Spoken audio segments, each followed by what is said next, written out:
What to do, Fast Squad? It's your boy Lil David checking back in with another interview. I got a Lafayette, Louisiana legend, Lady Kim. Lady who, lady what? Y'all know what it is, man. We about to chop it up about her musical background. I will have info in the bio. She make music, produce music, however you want to do it. Y'all hit her up. Y'all hit her up and get y'all record done the right way. It might be a feature, however y'all want to do it. Okay.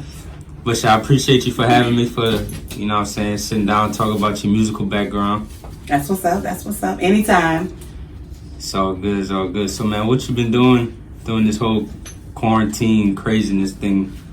Well, for me, honestly, nothing's really changed on my end. You know what I'm saying? I always left to go where I needed to go and come back home. Ever since I got out of prison, I always leave the house, go where I need to go, come back, go to the store, come back, go to church, come back. Like, I never was you could never just catch me chilling at nobody's house before the quarantine. But so for the quarantine, it's just a cakewalk for me because it's something I already been doing. You know, social distancing, however they're saying it. And so, you know, I continue working out of my studio. Nothing changed. Of course. I got you. So, man, for the people that don't know too much about you, and, you know, haven't really heard your music or anything, first starting off, let them know where you're from. Well, I'm born and raised from Lafayette, Louisiana. And I went to Carencro High School. Okay. And from elementary, middle school to high school, I was in chorus. You know, I was in honor choir. I did solo ensembles, won awards. You know, I'm that choir girl that did everything right. You know what I'm saying? And so I always knew I wanted to do music as a little girl. Like I was saying in another vlog, my mama, she didn't even know I could sing. Like, she would send us to church, and she would drop us off, and she would go back home. She'd probably be home smoking or whatever. But she would drop us to church, and then one day in the grocery store, a lady said, "Man, your daughter sounds so good. She sing real good." So she's like, "Which daughter?" And so she's like, "Kim." And she was like, "Kim sing?" My mama didn't even know. And so, from there, she started coming to church. She started peeping it out. She's like, "Okay." And I just took it to the extreme, you know, from elementary, middle school to high school. And came out of high school. My homeboy Chip, shout out to Roy Anthony, taught me how to record him. And then when they would leave to go to their shows on the weekend, I would step in their studio and I would do the same thing that he was telling me to do to record him to myself. And eventually I just started learning how to mix from there or whatever. And then I just, you know, and that was back in 2001, 2002. So by the time 2006 came around, these guys was running the studio off of Pinhook in Lafayette. And I got a call from Ernest and T. And Ernest was just like, "Man, we need you to come engineer for us." So I'm like, I don't know if I'm ready to engineer other people. You know, I'm comfortable with engineering myself. I did my first mixtape by myself. I engineered, recorded, and mastered the whole thing. Kim Possible, the mixtape. Y'all go to thatfifth.com. It's on there. And so I did that mixtape on my own as far as recording wise. So when they call me to engineer other niggas, I'm like, I don't know, but fuck it. You know, I ain't got nothing going on. Ain't got a job. I'm living pillar to post. I'm living by my homegirls. I'm just everywhere. I got you. So I started engineering there. We was doing, I want to say $15 an hour. That was my first little, and that was good to say, you know, I'm coming out of nowhere with it. Yeah. It was $15 an hour. So it went from 15 to now I get 50 per hour. And it just all come to me, you know. I got you. And so I started recording there in 06. From 06 to, I want to say 2011. I worked to hands-on, then I went to Dream Studios for like about 3-4 years with NJ. And then I finally came into my own Trill Studios, Lafayette. Okay. And so that was my transition from there to there to here. And, you know, as I kept going throughout the years, my mixes kept getting better. And if you know me, I love to listen to new music. I'm not just set on the old shit. You know how old people be like, man, all that rap. Man, that shit go hard. Yeah. And if it go hard, I listen to it. And so, you know, as I start hearing that mix, I want to say the Migos kind of changed the style of the mix for the engineers. Yeah. You know what I'm saying? As far as for engineering wise and what to listen to. And so, or listen for. And I just kept doing my thing. Damn, that's crazy. And that's on the engineering and recording side. So being from Lafayette, Louisiana, for the people that don't know, how has this area molded your career? Like how you approach making music, producing music? Like, how has this area molded me into the person I am? Being from Lafayette, like how does it affect your music career? Well, I'll say this, Lafayette, and I don't want to say nothing wrong because everybody, Yeah.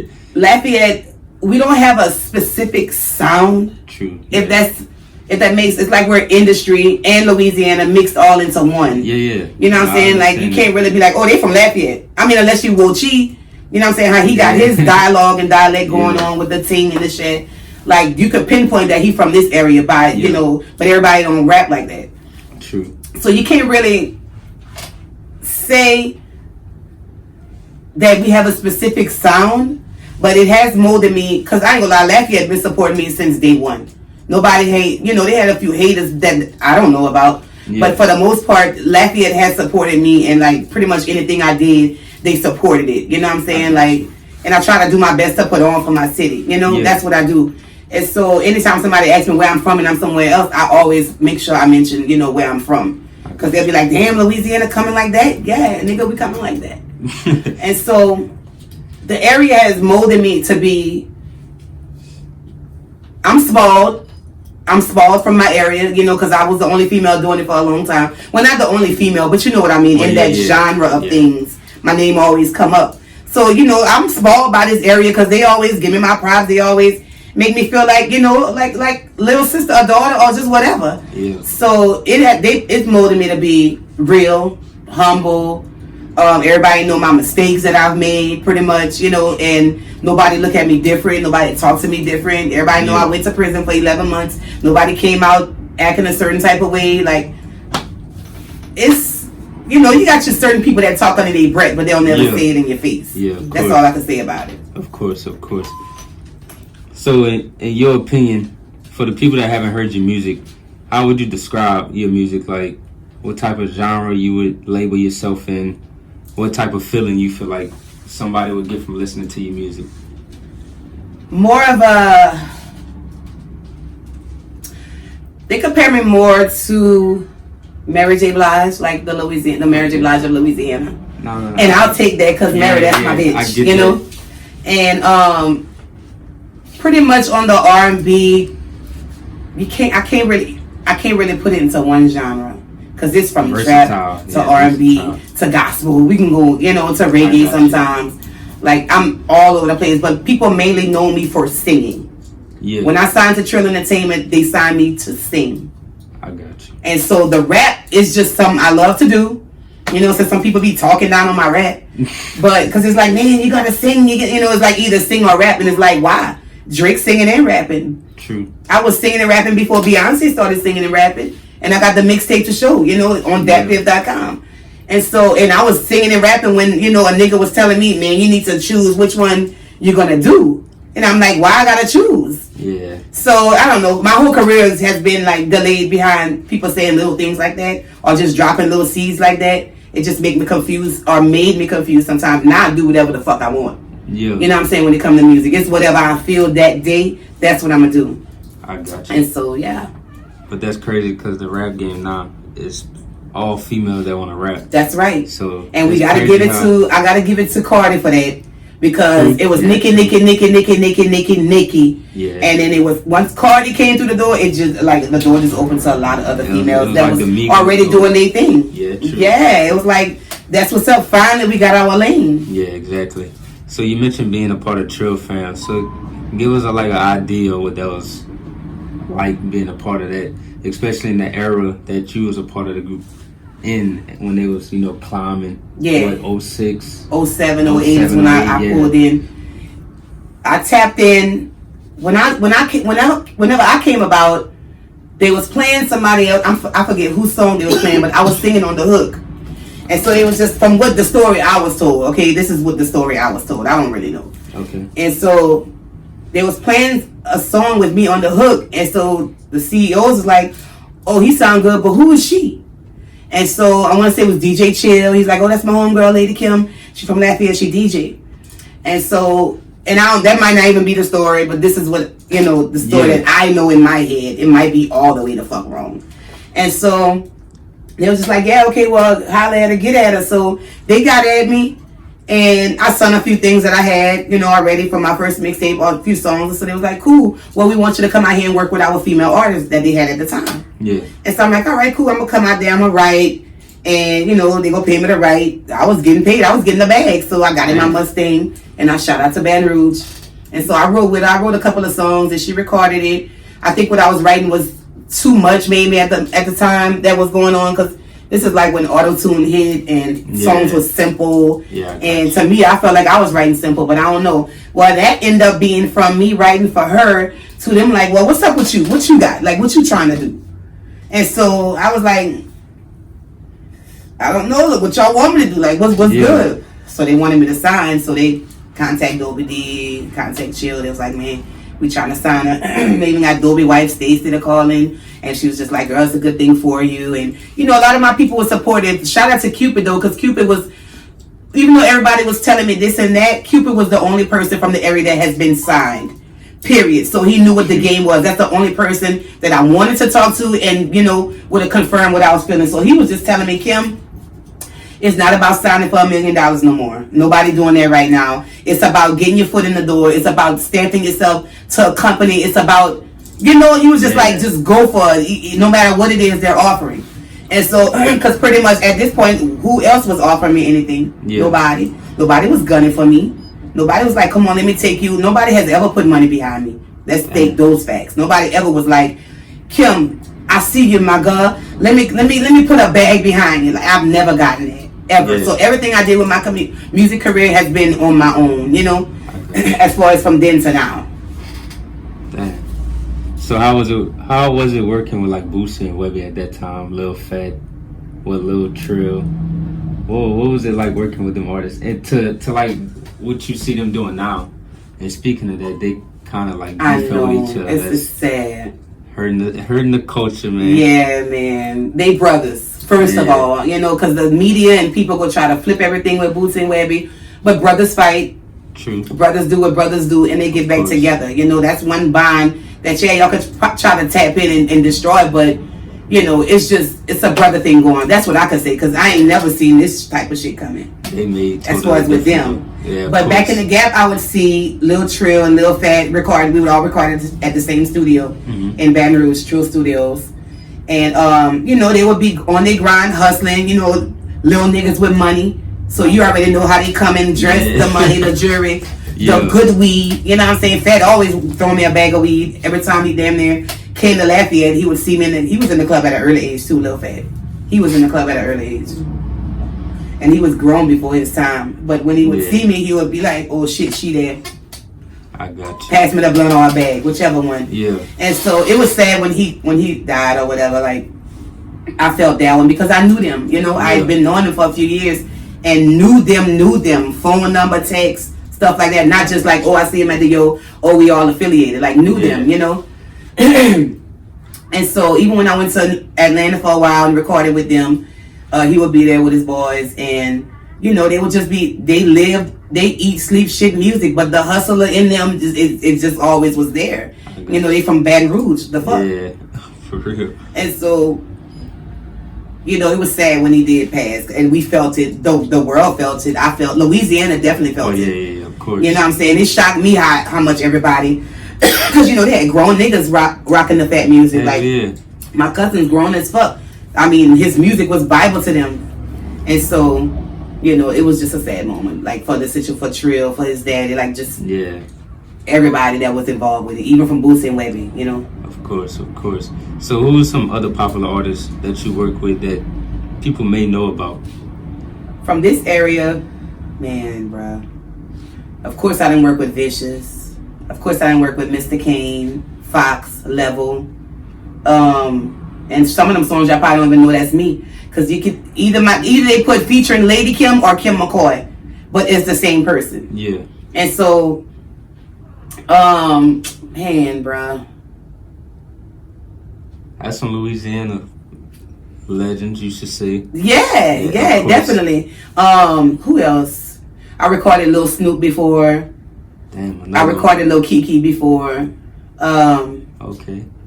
And when Lil Kiki didn't walk in the studio, his manager was like, damn, Kiki, come see this. And so he walked in the booth. He was just like, man, he got a female running the board. So I turned around. I'm like, what's up? Nigga, this is what we do every day. I've been doing this for years at this point. So for them to be shocked, I already know it looked weird to see, a female engineer. And the list goes on. Like, I can't even really call. Of course, I've been on Webby, Lil Fat. Of course. And I do have songs and hooks that has been submitted to Bootsy, but I don't know if he's ever put anything on it. But we're going to do something this year, probably. So. I got you. I got you. Look, I'm speaking of that. Speaking of that, shout out to Juco from yeah, shout out to Young Juco from Karen Crow. Yeah, I like that. I like the video with him and Bootsy. You know how that go. That bitch, it's fire as fuck. I like it. Yeah, I say, look, nigga, bossed up, bro. For real. So, man, today's age, being a part of the music industry, you know, way 10 plus years ago, what is your outlook on it today? From 10 years ago? Like, how you feel about the music industry today, as we speak? I like it. I like where it's going. A lot of people don't like the fact that niggas is singing more than they rapping now. I love it. Yeah, Like I say, I'm one of them people that evolve. I was doing music when it wasn't nothing digital. Everything was on a little DAT tape. Yeah. And you have to flip that bitch over and, you know what I'm saying? You just have to keep... I come from that era where it was nothing digital, where they had cassette tapes, where niggas didn't want to... Well, we was burning CDs. Yeah. Like, I seen the era when it went from CDs to not just email me. You know, like, so I seen it evolve a lot, and I evolve with the music. I don't just stay stuck in one era. Like, I'm fucking with the Gunners, the Roddy Riches. I like shit like that. You know what I'm saying? Like, they're changing the culture, but you gotta. Of course, you're gonna jam the old school every now and then. Yeah, oh, definitely. Pay homage to it, but I'm not just gonna be stuck, you know, exactly. on old stuff when there's music evolving in our face. You know, Drake a dog. I'm not even gonna get into this. That's a whole different breed. Yeah. So, what was one thing that you would change about the music industry, though? Like, was that one thing that always, you know... The simple fact that it could only be one female at a time. When you got all these niggas, but you could only have one female running the game, you know? That's true. Like, if I could change that, that's the one thing I would change. Why it gotta just be one girl, you know? Yeah, I got you. Why can't just be an army of us? She doing her shit, she doing her shit, she doing her shit. I feel you. You know? While we're speaking on industry, how you feel like about like Megan Thee Stallion? Megan nice. Yeah, she was when I came out of prison, Big Old Freak was coming out. It was just starting to come out. And I was just like, who's this? A lot of people didn't know. They was like, I don't know. So I'm like, damn, but it was just a breath of fresh air to hear a female. Yeah. Not with a squeaky voice, not with a high pitched tone, just something real low melody, like, okay, bitch, like, I feel this. And so when she came along, I'm like, it was just like a breath of fresh air for a lot of us that's into the industry as females. Yeah. No, you know, disrespect to nobody else, but it, you know, her tone, and she just came with a whole nother bottom, like, yeah. So I know you're saying you like to listen to a lot of the new music. So who's one of your favorite male artists right now? I like the Baby. Of course, yeah. I like the Baby. Favorite. Probably because of personality. His music is good too, but personality, his creativity. His creativity is what's like, damn. You know, it's just reminding me of the old days with, you know, how when Timbaland and Missy used to shoot their videos and it would just be like some weird shit or some movie type shit. That's what I feel with his. It's not just niggas outside in front with their shirts off, and no disrespect to nobody on that, but you know what I'm talking about, the porch video. Of course. What about favorite female artists? Megan, hands down. That's who we jam more than anything as far as on the female side. But Mulatto, she's nice. I'm talking about industry. Who else? Who else we jam? I like light skin Keisha. Yeah. I like light skin Keisha. Who you like? Janae Aku? Yeah. Oh yeah, no, yeah, she good. She good. It's a few songs we jam for. That new CD, I'm like, bruh. Yeah. She on some shit. I'm like, okay, bitch. Pussy Fairy. Yeah. Things of that. So I was like, okay, she stepped out of her box on that. True. She got my attention. A trill bitch. So speaking on that, what's your favorite album out right now? Drake. What is it? I forgot the newest one. I still never listened to the whole thing yet. I forgot the name. Is it Dedication? Something is like You know what it is. Got Tootsie Slide on it. Yeah. And the Not You freestyle and. Oh yeah, that freestyle nice. I can't think of the Chicago name. Freestyle Yeah, nice. I can't think of the name. But that's what I'm on right now. Like as of now. Yeah. This day today. I'm gonna have to check it out. It's nice.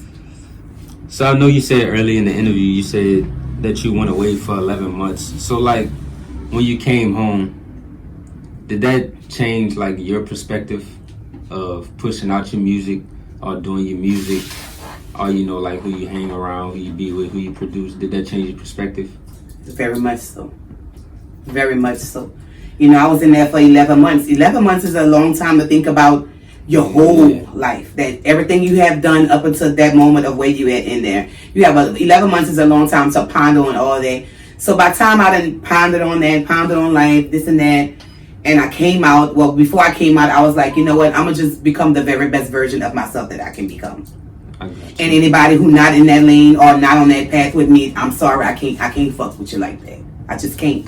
Because it's going to throw me back to, the old Kim and who I was before I went in prison. I went in prison, if we're going to look at it the spiritual way, to be polished by God like you. You know what I'm saying? Let me polish you up. Let me clean you up because, bitch, you was dirty. You know what I'm saying? And so, when I came out, I definitely knew there was some people that I probably wouldn't be around no more. Or I probably wouldn't. And it wasn't that I didn't want them to be. It's just that when I was around them, that energy just, it wasn't the same, And so, slowly but surely, people on their own departed. You know what I'm saying? Because I was waking up 7 o'clock in the morning, getting dressed, doing studio work till somebody called me for a session. Like I was on a straight and narrow. You know what I'm saying? Like you can't pull me to come do this, pull me to, you can't do that. Not when I got out. And so, my deal was to become the very best version of myself. And that's what I feel like I'm doing right now. And certain people ain't around for it, but it is what it is. There's no bad blood with nobody, It's always for the better, though. Right, always for the better. You feel like being away gave you a jump, like on your music when you came out? Because I know, I'm pretty sure you heard some of the stuff that was coming out. Did you feel like... No. You didn't? 11 months, no radio. Dang. No music. No nothing. I didn't know nothing. Well, let me ask you this then. Before you went in to when you came out, the music did not change. That's all I want to say. In 11 months, the music did not change. The artist is dead.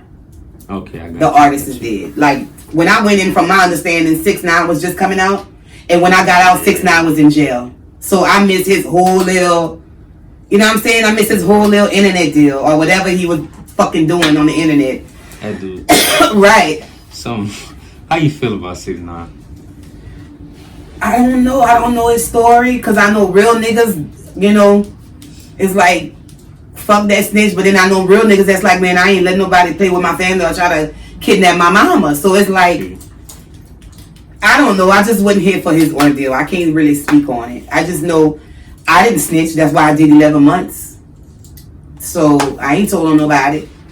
And I feel most niggas, and this is my opinion, most niggas snitch because they don't want to leave their pussy behind. And that's just me being real. They don't want to leave their girl behind. They don't want to leave that, like they just don't want to leave it behind. So any way they could cut deals or whatever, they'll do it. Yeah. But the whole main thing is behind the power of the period. That's facts. That's facts. That's what I feel. It's like, if she loyal, she gonna be there, the whole jokes, True.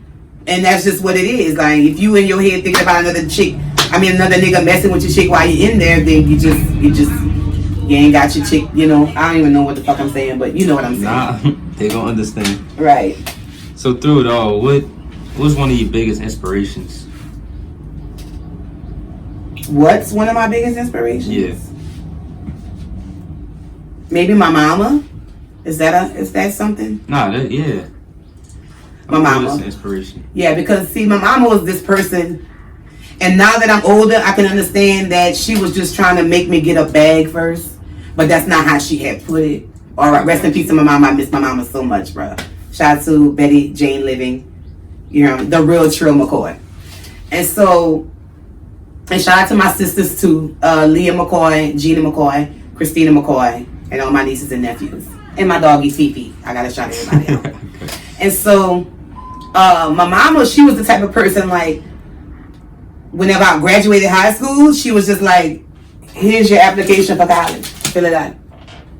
And I was just like, okay, no, I'm not doing that. And so I didn't go to college.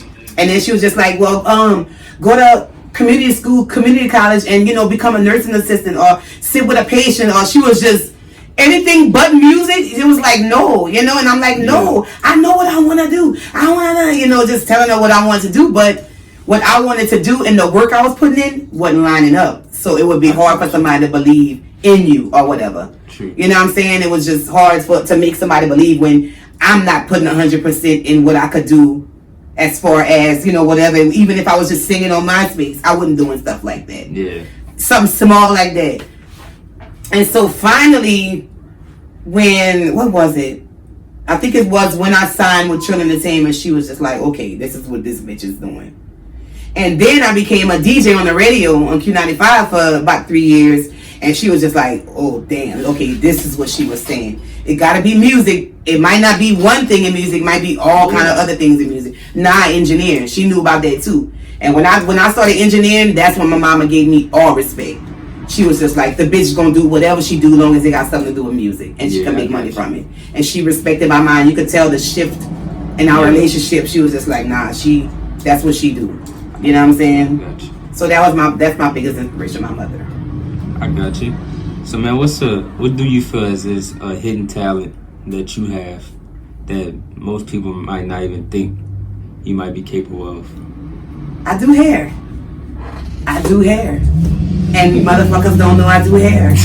I do hair. The quick weaves. I could line you up. Like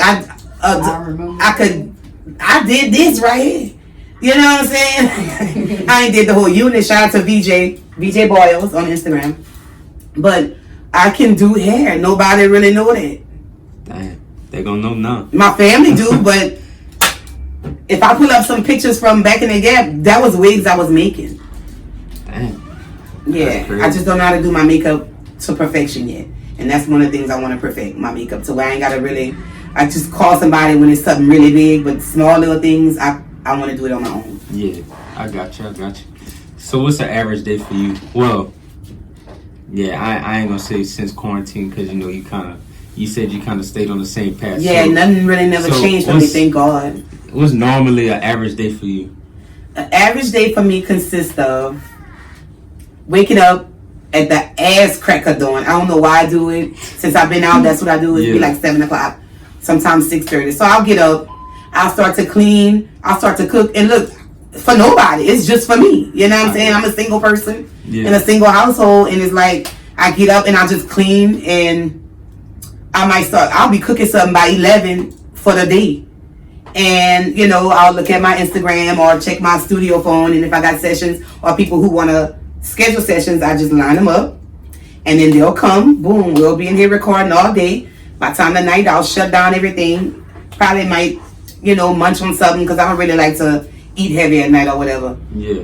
And so, you know, roll me a blunt, take a bed, get in a bed, you know what I'm saying? Depending on how I feel, a Percocet or not. Because ooh, Lord, But depending on if I want to relax or not. Let's put it like that. I don't have a habit. So somebody be like, oh, she back on. I got you. Right. So, man, you just mentioned cooking, so I gotta ask you, being from the city, the Cajun city, like people like to say, what's one of your favorite dishes to cook? That's Louisiana style. Right now, it's the smothered okra, shrimp, and sausage and the tomato gravy. Like, that's what I cook damn near once a week. But my favorite Louisiana dish, I would have to say, is crawfish etouffee, fried fish, potato salad, and fried shrimp. That's the meal I'll whip up if somebody coming from out of town. That's a fire meal. Yeah. that's a but fire you got your red beans and rice and fried chicken. You got your white beans and your rice. It's a lot of Louisiana dishes, but that's my main one, the etouffee. I got you. So, man, what's your advice to upcoming female artists? I asked a lot of male artists, but you're my first female interview right now. So, what's some good advice for a female artist? Let's see, the best advice for female artists is to be consistent in what you're doing. Okay. Be firm in what you're doing, because there's a lot of males in this industry. Yeah. You know, they'll be like, come record with me and I got you, and then they'll try to holler at you, and then, you know what I'm saying, sleep with you, this and that, blase, blase. Just be mindful of that, which I know females know that. But like, just stand firm in that. And I mean, it could only, if you got talent and you're gonna go somewhere. Your name is gonna be known. And my advice is to do as much features. This is what got me on. Doing as much features as you can. Like, I did a lot of hooks for a lot of niggas.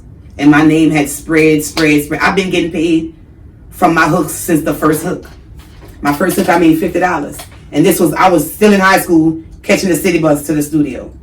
My first hook, shout out to Chip, because he got it for me. Yeah. It was $50. So I got paid from my first hook. That's why I won't never take, I do free hooks, but it gotta be for the right marketing. You know what I'm saying? Like, I'll never charge level and, I would never charge people, Yeah, I got you. with good marketing. Like, that's just a good business move to make. Like, why wouldn't I want my name out there advertised by this other big artist? Yeah, exactly. So I never, charge, or unless I'm doing bad, which the Lord will never have me doing bad. Yeah, but you know what I'm saying? And so, yeah, bro. I got you. So, man, what's for the people that's gonna become fans? Let them know what's next. If you got anything upcoming or anything to be expecting. Well, I got a few singles that's out right now. I have Trappin' Zydeco. That's for the Louisiana culture. That's out right now. I was going to shoot the video on March the 16th with Dre Leo, but they shut down. Corona shut down like just a few days before that. Yep. And it was just like no for that. And then I have Perfect for What. That's an R&B joint that's out right now, and that's killing it's damn near up there with I Miss You, as far as, whenever you put all my songs in the list, it's I Miss You, Perfect for What, Trappin' Zydeco. I seen that one got 1 million views. Yeah, I Miss You. Oh yeah. I'm still getting gigs for that. I'm still doing funerals with that song. The song has taken me so far that I wouldn't even, expect that from a song like that. It was about my grandmother that I knew they needed a RIP song for the movie. And so I just wrote about my grandmother, because the track sounded like, when I heard the track, it was like, man, the only thing I can probably do to this is a RIP song or something inspirational, because the way the track sounded, they had been giving me some fire-ass track, but then we got to this, and I'm like, I don't know. And so when I said a RIP song, they was like, yeah, because we have a scene in the movie where somebody get killed, and they have a funeral. So cool. I wrote about my grandmother. I recorded the song, and then whenever they burned my CD that day for the studio, I was like, you don't even have to put that song on there. Because it was just like, why would I be jamming that? The song just took off, and it just keep going. It's gonna hit somebody else's movie. It's definitely gonna hit somebody else's movie. I could see. Oh yeah, it's gonna. I don't think that song's finished, and it's got about 3 million, 4 million collectively. Yeah, I seen that today on YouTube. They got millions of views. Right. So the world know me as Kim McCoy, where my environment where I met know me as Lady Kim. So I be trying to put the two together on my Insta, but it's hard. I got you. So now I just use Lady Kim when I'm rapping, and then Kim McCoy when I'm singing. I got you. But it's the same person. So, man, that concludes this fire interview from a Lafayette legend. Like I said, I appreciate you again for having me, of course. Okay. And of course, y'all come get y'all music chopped, screwed, mixed, produced, however y'all want to do it. Beginners, advanced, whatever. I take everybody in the studio, and if you don't know what you're doing, I'm gonna show you what to do. It's $50 per hour. Trill Studios Lafayette, and follow me on Instagram at The Real Kim McCoy, KYM McCoy, and Snapchat is Lady Kim Cone, KYM Cone, and I want to say Facebook is just Lady Kim, Lady KYM. I will have y'all follow me. That will be in the bio. Mm-hmm. But like I said, y'all stream the music, check out a profile background, mixtapes on Dat Piff. And like I said, for all the artists that's gonna watch this, come get y'all music mixed and produced. And last but not least, like I said, I appreciate you, a Lafayette legend, Lady Kim. Thank you. I appreciate all my subscribers. Love all my subscribers. Make sure y'all subscribe to the channel. And shit, we're just gonna keep dropping more bangers and bangers. I appreciate y'all. Peace.